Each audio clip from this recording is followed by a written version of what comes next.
payg'ambarimiz sollallohu alayhi vasallam namoz o'qib turgan ekanlar jamoa bilan.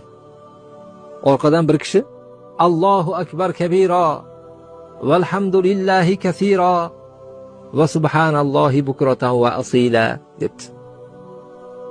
Namoz tugagandan keyin Rasululloh sollallohu alayhi vasallam hozirgi gapni kim aytdi dedilar. Orqaga qarab. Desa, haligi kishi menman debdi. Hayron qoldim degan ekanlar. Siz shu gapni aytganingizda osmon eshiklari ochilib ketdi dedilar. Nima degan bo'lsangiz ijobat bo'ldi dedilar. Bu voqeani aytib berayotgan buyuk sahobiyning o'g'li Abdulloh ibn Umar radhiyallohu anhu aytadilar. Payg'ambarimiz alayhisolatu vassalomdan shu gapni eshitganimdan beri mana shu duoni tark qilmayman dedilar.